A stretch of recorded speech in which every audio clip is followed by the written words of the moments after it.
All right, here we go. Welcome to the first official video on the new YouTube channel. If you're into old cars, trucks, big engines, and getting your hands dirty, you're in the right place. All right, this is my 88 Dodge D100 street strip build.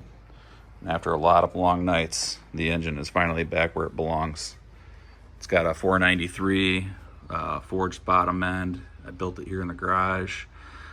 It's got a 727 trans and a Dana 60 I also built. I got the wiring just about wrapped up. I know it's not pretty, but it's a heck of a lot better than it was, and it should be pretty easy to troubleshoot in the future if I need to.